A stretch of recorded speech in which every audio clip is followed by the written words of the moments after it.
What's up, everyone? Welcome back to the Victory Podcast.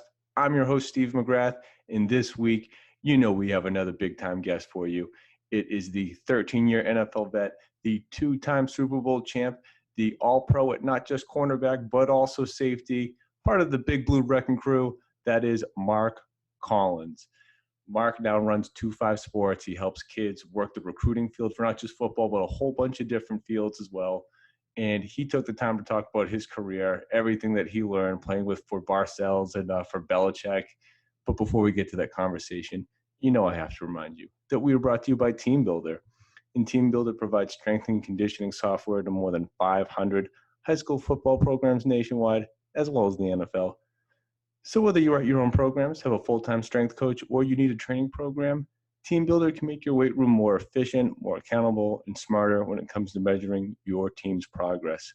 So right now, when you go to their website, use the promo code VICTORY, and they'll have something nice for you. Now, without any further ado, here's our conversation with Mark Collins Sr.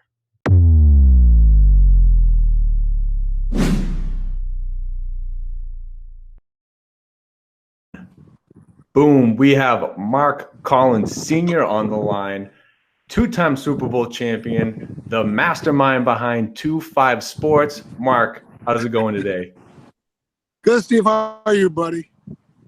Oh, I'm doing phenomenal, man. It's not every day I get a two-time Super Bowl champion, a guy that's been an all-pro at two different positions. You're very few have ever been built like you, man. So it's an honor. Well, thank you. Good to be here. At Victory, we're all about the mental part of the game. We put the IQ in Victory. And for a lot of young kids, a lot of that kind of even begins with getting recruited when you're a young age. And I know that that's a lot of what 2-5 Sports does. So while I want to get into the business and what you're doing now a little bit later, can you walk us back to when you were a young man and you're in high school? What does your road to Cal State Fullerton look like? You know what? When I was in high school, I'm from San Bernardino, California, born in St. Louis, but I was raised in San Bernardino, and all through middle school and elementary school, middle school, I didn't know how good of an athlete I was because I just played the game, But when I got to high school, started playing football, played baseball and basketball, and I wanted to go to college, but my high school football team, a sports team, we weren't that great. And usually when your high school sport teams are not that great, a lot of the big-time colleges don't come after you.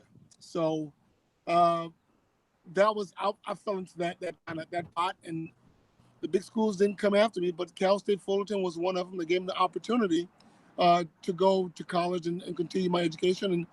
And that's what we do at 2-5 Sports. All the kid wants is an opportunity, and that's all I needed was that opportunity to go to college. 100%. And today it's with the internet, right? I'm sure it's much different today than when it was for you. There's just, you kind of have to fight now to get your name out there and stand out amongst all these other people trying to do the same thing. Well, you do, but here's the thing about the internet. Sometimes, people don't put the bad stuff on the internet. You just put 5 minutes of a highlight reel on the tape.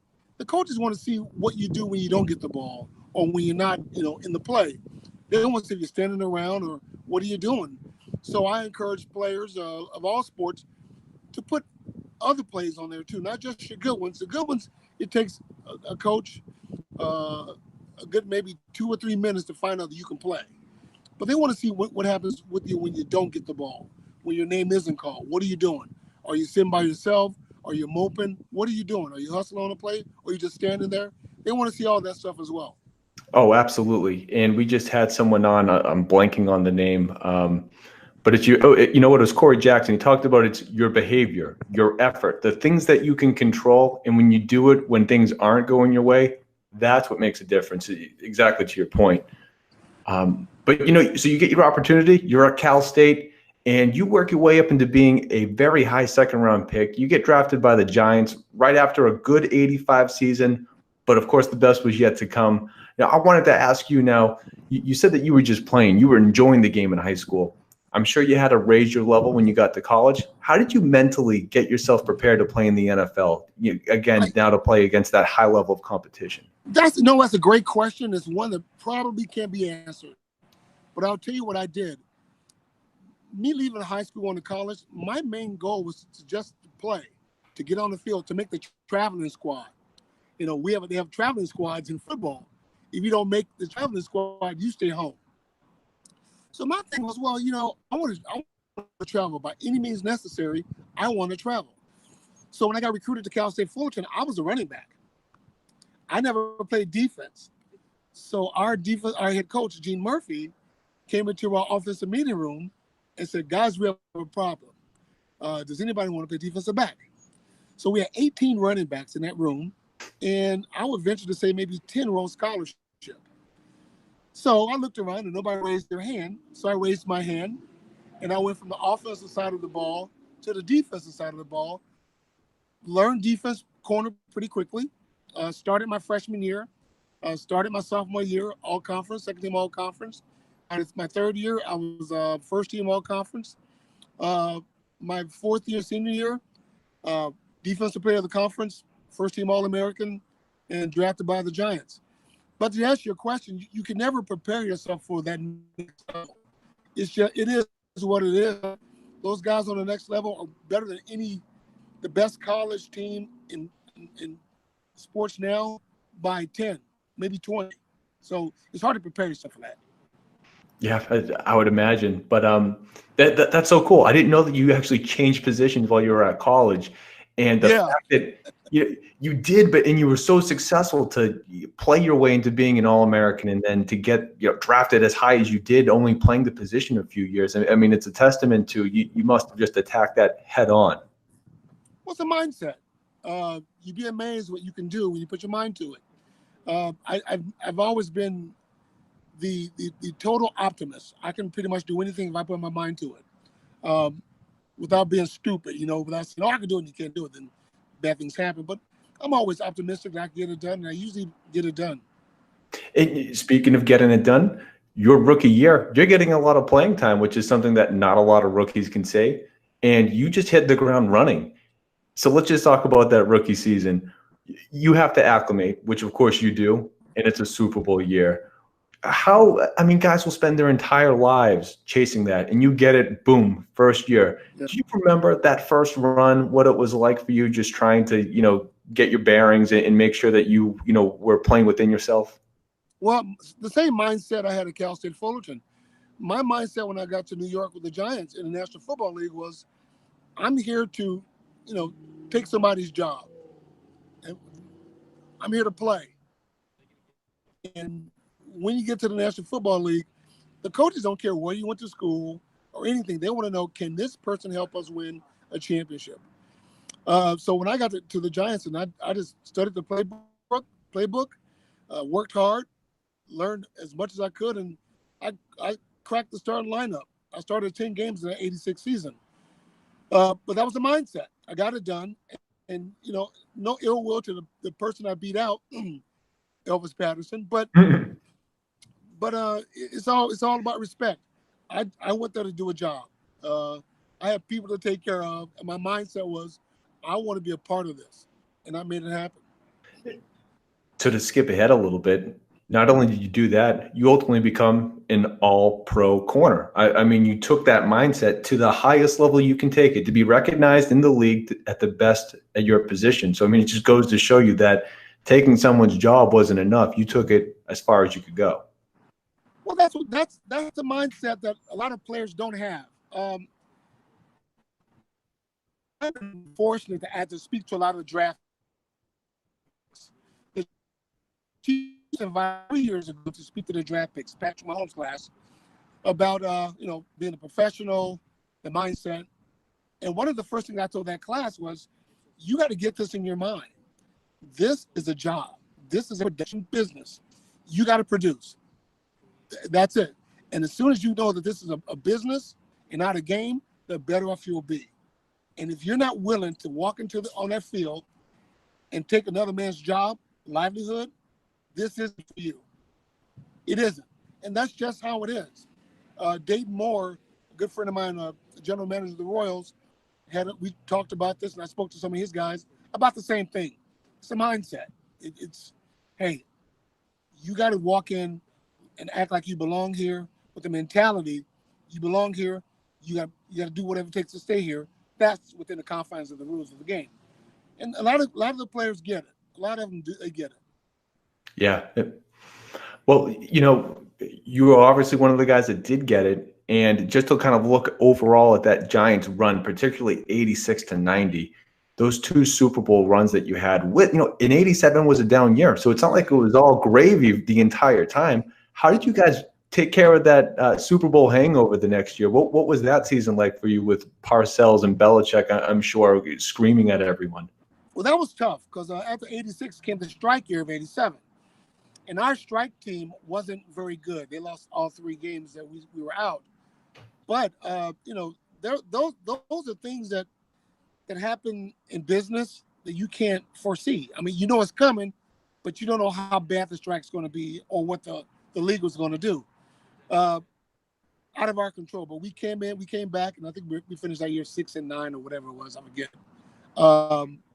But we knew we had a great team there still.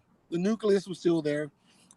In my mind and a lot of my teammates' minds, we should have won it 86, 89, and 90. We had a tough shot at 89. We lost that game to the Rams, but we still had a good team and we knew it. So the hangover, it happens. Everybody's gunning for you. When you're the champion. So it's tough. And to your point about 89, when I was looking at everything, because of course this kind of predates me a little bit, but on paper, you guys looked just as good that year as you did 90. I can imagine what that feeling is, amongst you guys, that you should have had that. And to get it in 90, I'm sure it cements you, right? Once you get 2 and you're so close to 3, you're a dynasty now. No one can question it. It's not a fluke. What was, if you look not just as a team. Sorry. But not just as a team, but once you get a taste of that first ring, you want a second, and then you become a free agent like I did in 94. I already got 2 rings. I started going to teams, looking for teams who had a chance to win a championship. That's called being greedy, and I don't mind being greedy when it comes to championship rings. But anyway.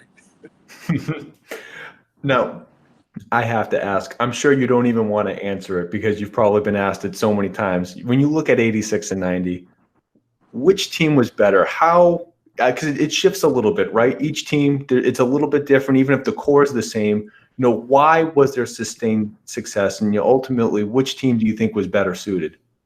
Well, I was an integral part of both, but I would say that our 1986 was dominating on offense because we ran the ball with power. I think we were ranked somewhere middle of the pack on offense. But we had a mindset on offense that to get the job done, we're gonna run the ball, and we got it done. Defense, we were very good. We were number 2 in the league in '86. But I think overall, that 1990 team, there was something special about it. We were good. Everybody talked about San Francisco. When San Francisco knew we were better than them, even in '89, we lost to the Rams. They didn't want to play us. And we knew if we got them again in 90, we could beat them. But that 90 team, we were just flat out solid on defense. We were a beast. I mean, ranked number 1 in the league. We were good. We were so good. I know. Watching highlights, it's something else. I mean, it's right up there with some of the top defensive units to ever be put together. And it leads me right into, the heart of this, the coaching staff. When you look at Belichick and then you look at Parcells, 2 of the best to ever do it. I've heard that Parcells could coach a position like no one else, but Belichick could put together the overall scheme like no one else. From your perspective, what are the pros and cons of each? Why were they so successful with 2 different approaches? Well, Bill Parcells let his coaches coach. Bill Parcells very, very rarely came into our defensive back room and interjected on the defensive backside. He did on the linebackers to a point because he was a linebacker coach as well, but he let his coaching staff coach, and that's what you want. And playing on 4 different teams, I've been with coaches who try to, micromanage. Parcells never did that. As far as Belichick, man, I've never met a coach who could make adjustments by writing upside down on a grease board on the sideline, and it worked. And even at halftime, we make a few adjustments. We'll put out that fire. He was great at it. He was so good. But, Parcells especially. Bill Parcells, he had a pulse. He knew what exactly his team could do. Each guy, he knew. So all he had to do was go, okay, he rolled the ball out there and we go play. He didn't overcoach it. He didn't undercoach it. He was perfect. Boom. I love it. Now, unfortunately, though, after that 90 season, both Bills are gone. It's the end of the era, even if at the time you guys are still trying and fighting, of course. But yeah. What was your last couple of years in New York like? And I know Dan Reeves came in your last year there. It was a good season, but what was it like? What was the feeling in the locker room after that? And ultimately, what's your decision to go to free agency after 8 years in New York? Well, the mindset changed. They brought in Ray Hanley to do the work.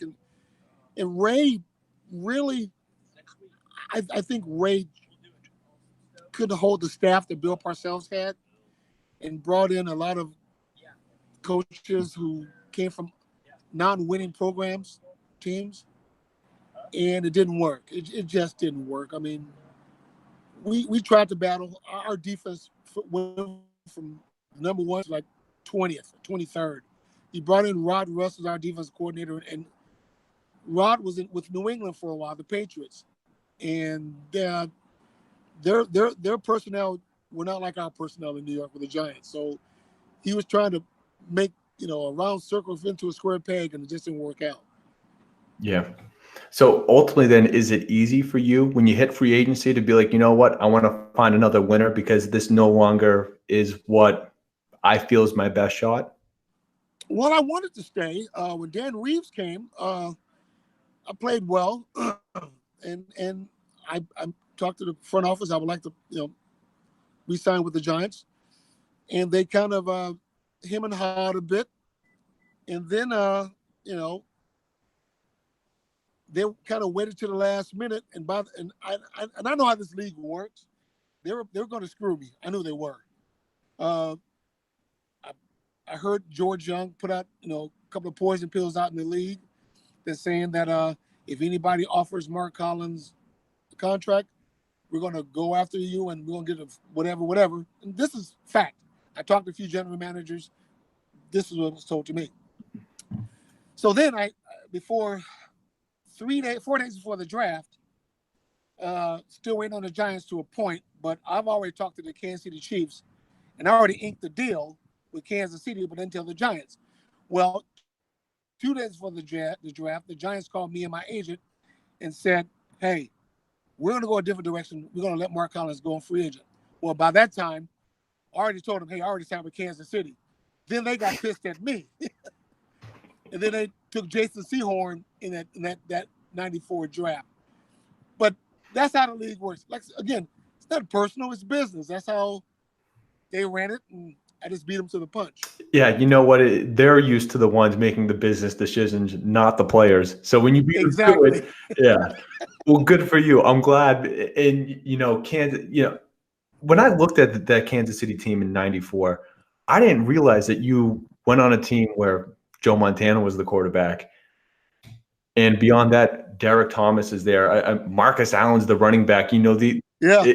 So is that what you look at? You say, Marcus and Joe are a little bit, long in the tooth in their career, but this is a team that can compete.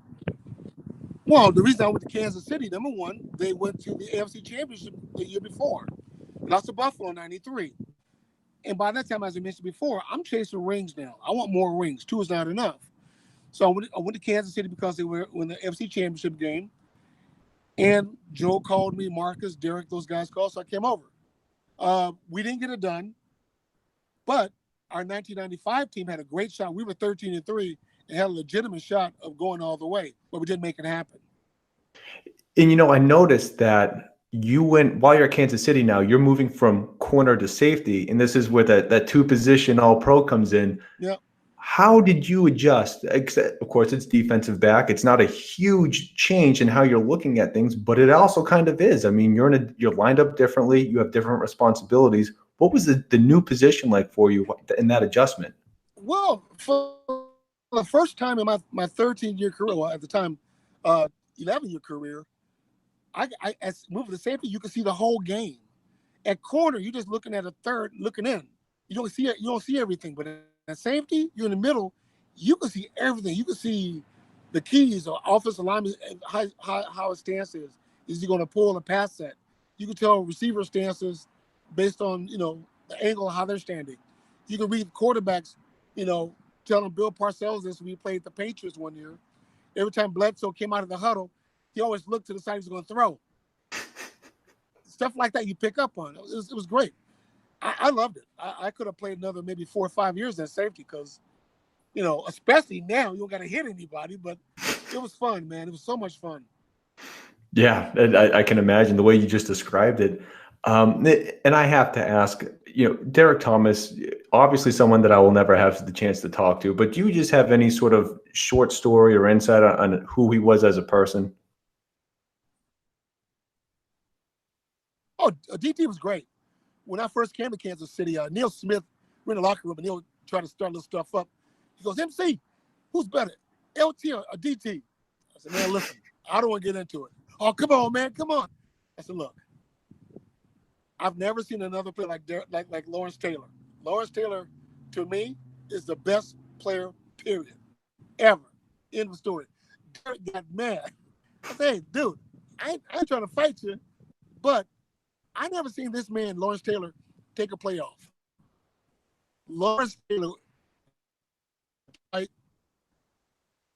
guys like that, man, listen, Lawrence Taylor is the best, probably football player ever. There you have it. That's awesome. And so a great 3-year stint in Kansas City. Yeah. I just want to ask about the tail end of your career, though, because after those 3 years, you're in Green Bay for a season and then you finish with Seattle. Do you remember at that point, is it still just about best opportunity to win, or is it, this team is going to let me, play more versus be come in as just sort of a depth guy?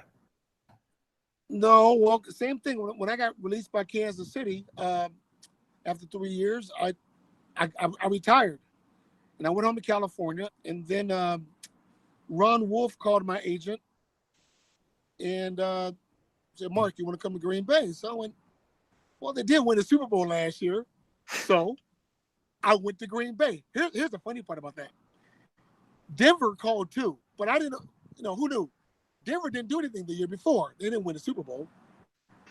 So I went to Green Bay. Green Bay won it the year before. Once again, I'm chasing rings.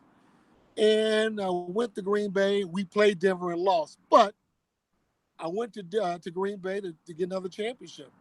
After Green Bay, that 1 year there, I was done until that was my 12th year. And then Dennis Erickson and my coach, Gene Murphy, were great friends. Dennis coached at University of Miami, then University of Idaho. And Gene, my college coach, said, "Hey, Mark, Dennis Erickson wants to know if you want to come up and play." I said, "Coach Murphy, I don't know. It's Seattle. And it's Seattle today is not the Seattle it was back then." So that's okay. I went up to do a favor. Was there for a year, and that was it. Warren Moon was there, and those guys, Sam Adams, Cortez Kennedy, a lot of great guys. But I was done. I was done. We finished 8-8, and they were happy. I'm going, how do you be happy with an 8-8 record? I had enough after that. Yeah, but 13 years. How many guys make it 13 years? I mean, that's something. Yeah, I was truly blessed. I really was. I missed 12 games in 13 years. Had a great time. And when I retired from Seattle, I called Wellington Mara, and he let me ask if I could retire as a Giant. And they sent me a one-day contract, and I signed it. And I retired as a Giant. So that was pretty cool. That is very cool. And, to just kind of look back at your career, let's just recap the quarterbacks. Phil Simms, Joe Montana, Brett Favre, and Warren Moon. Now, Yeah. I don't know the NFL like the back of my hand, but that's probably the best 4 quarterbacks any one person has ever played with. I can't imagine someone has you beat there. Do you have just any type of insight on what made these 4 guys so special and as good as they were? Was there any sort of one common denominator amongst them, or were they just 4 freaks? No, you know what? Honestly, all those guys, they knew the flipping game. They knew. They knew every. You see, those guys, you're not going to trick them. You're not going to trick them. It's the same as Tom Brady now. You're not going to fool Tom Brady. Tom Brady is in every defense known to man. Those guys you mentioned were the same way. They were great teammates. They were characters too, don't get me wrong. Mm-hmm. But they knew the game inside and out. Inside and out. And that's why you watch on any NFL network, Tony Romo, for instance. I don't know Tony Romo, but every quarterback they could do what Tony's doing. Because Tony has seen every defense known to man. Tony could call a play before the play happens. Phil Simms could do it. Montana could do it. Warren Moon, all those quarterbacks could do that. But it's kind of cool when you play with guys like that, you know they can make it happen because they know how to handle the pressure. They can stand up in the pocket well. They can handle the adversity, and they can get the job done. Got it. Well, before we go into life after the game, I just feel as someone that played at such a high level as you did at 2 different. Do you have any sort of insider advice, even like just kind of what was your mental checklist at the beginning of each play? What would, outside of just those keys of Bledsoe would look where he was throwing, what was just sort of your quick sort of checklist right as the play was about to begin? What was going through your head? Well, as a corner, my thing was the alignment of the receiver. That's my first key. Alignment of the receiver. And then, down and distance, stuff like that. We always got a list of tendencies that a team would do before a couple of days before, based on certain formations. So as much data as I can get, not just on the field before a game, the better off I am. You're like a computer out there. You got to remember all this stuff. When I moved to safety, I was so data driven that I would be in position before the play is even there. So that goes a long way. That's just knowing the game as well. Got it. Well, you do, of course, as we know, have to retire at some point, as every athlete does. Can you just walk in? I mean, you've had tremendous amount of success after your football career. So before we get into that, what was it like for you just sort of taking a step back, reassessing who you are and what you want to do next? Because I'm sure it wasn't that easy for you. Well, it was easy because I'm a communications graduate. So I did TV and radio when I retired. I did radio shows. I did the I think it was Super Bowl 37. I did the European feed for Sky Sports in Houston. Houston against the Panthers. I did that game. Did radio shows. But after a while, the whole landscape of media has changed. Just as you're doing this now, I say that. But the landscape's changed. So I got into a little coaching. Did a friend a favor. Was the defensive coordinator for a college here in Kansas City called Mid-American Nazarene. He needed a defensive coordinator. I stepped in, did that for a year and a half, 2 years, and then I don't want to do that. Then I started my own company, and I just been enjoying life from the day I decided to retire, or shall I put it, the day I decided to leave the game instead of the game leaving me, because usually it's the teams that kick you out to pasture. I left on my own terms, and I've been happy ever since. I've been so blessed and so happy. So I know some players are having a tough time. I'm on the board of directors of NFL alumni and trying to put programs together for former players in need of stuff like that. So anyway, it's been pretty cool helping the older guys and, doing what I do, watching my kids play and enjoying life. That's so great. And I didn't want to assume that it was that easy for you, but I'm so happy to hear it because, like you said, it's not that easy for a lot of guys. But I think the guys that walk away on their terms definitely have an easier time. Oh yeah, absolutely, absolutely. But you're an author, right?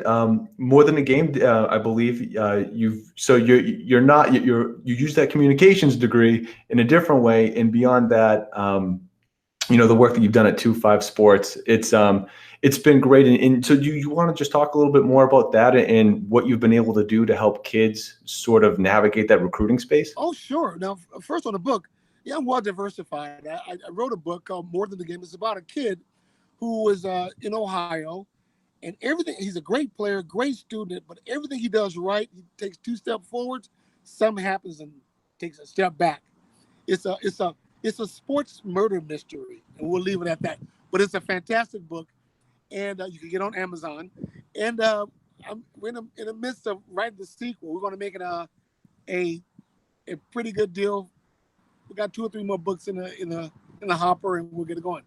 Um, as far as 2-5 Sports, what we do is gives a student athlete the opportunity to gain exposure nationally to sports, to high school, to college coaches. We give them the platform. They build their profile up, put their huddle account on it, and all their accolades and all their grades on there. And colleges will look for them based on the criteria the college has set: GPA, region, sport position. And then the colleges like what they see.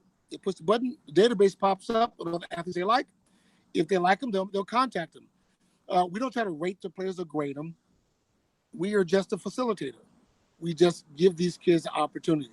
Those who are being overlooked, like myself, because sometimes those athletes, all they want to do is just use academics to further their education. Everybody can play USC, Notre Dame, or Stanford, but there's a lot of schools out there that that need their services and will invite them educationally to join, and that's what we do. And it's been fantastic. Work with several school districts right now, trying to expand that more, and it's so good. It's great that I get to do something else that I love doing and have a passion for.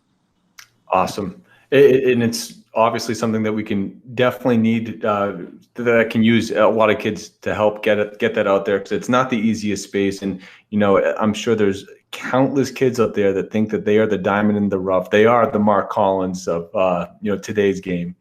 So, Mark, we always end this show with what we call the gauntlet. I got a couple quick hitter questions for you. Sure. I need to know, what is most important? Is it the number one offense or the number one defense? Oh, number one defense. For some reason, I saw that one coming. But that's true. That's true. Look at the Rams last year. Yeah. Number one offense. Didn't matter. No defense. Now, did you have a pregame ritual that you stuck to every time that you were about to go out there? Oh, absolutely. And if there's a player who said they didn't have one or not superstitious, they are lying to you. Always. These were mine.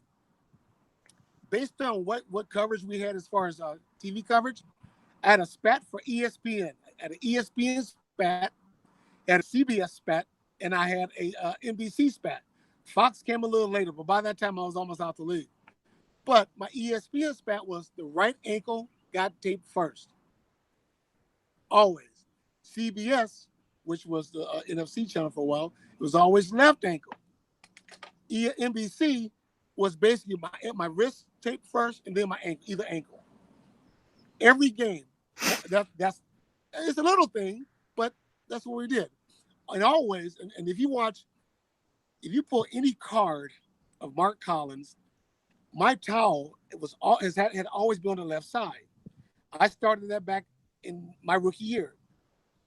My towel was hanging on the left side, never in the middle, always left side.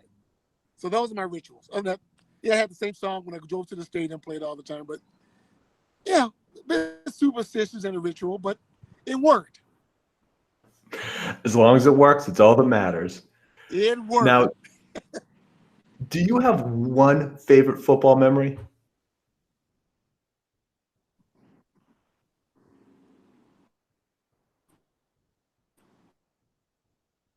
A lot of memories, probably the block that I had for George Martin. We played Denver at Giant Stadium in 1986, and John Elway tried to throw the ball over George Martin. George tipped it in the air, caught it, and ran for a touchdown. Well, I'm covering the receiver. I'm in the end zone. It was on our 20-yard line, and I'm in the back of the end zone. So I hustled all the way down to throw a key block so George could score. And that key block was huge because he scored, number one. Number two, we had a pot going for a few weeks that if a defensive player got a big play, they get the pot. So George Martin got about, I don't know, about $6 or $7 grand, which is a lot of money back then. So by me throwing that key block, he gave me $800 for that key block, and that was kind of cool. That is really that was great. Cool. So last one for you. What's most important? Is it the players or is it the scheme? The players you played with, definitely the players you won championship with. That's number one, and the players you competed against. There has always been a sort, and I find this now. Than when I played, there are a lot of guys I competed against, and we are friends. Andre Reed's a good friend of mine. If he needs something, I'll fly to his event to help him out, and vice versa. That's what we do now. But on the field, we don't think that way. So the players mean a lot. The guys that I won championships with, that 86 and 90 team, I still call today. We're bonded for life. There's a brotherhood in the National Football League that is great, and then there's that inner brotherhood when you win a championship. I like both of them. I like them both. Got it. That's a great answer. And I misspoke, because what I really want to end on is, if you had one piece of advice to give to a young kid out there that wants to be the next Mark Collins, what piece of advice would you give him? Oh, I would say simply this. Try everything. Expect to fail, but be prepared to succeed. Because everybody fails at something. Nothing goes 100%. So you got to expect it. If you expect it, all right, you bounce back, you keep going. But be prepared when your number's called. Be prepared, because when it's called, you better be ready. And answer the bell, and then whatever happens, happen with that. Awesome. Words of wisdom. Well, Mark, thank you so much for taking the time today. We know that we can get you on Instagram. You're on LinkedIn. We have 25sports.com, and you're also on Twitter. Is there any other place where people should find you besides also checking out the book on Amazon, which again is More Than a Game? Those are the places you can find me, and I always respond back. I run my own social media. I enjoy talking to people, going back and forth, getting them insight. I love it. Any questions you have about recruiting? I talk to a lot of college coaches, and I do a lot of seminars and stuff. It's pretty cool, and I just enjoy helping. Awesome. Well, Mark, thank you again. We really appreciate it. All right, Steve, be good now. Thanks.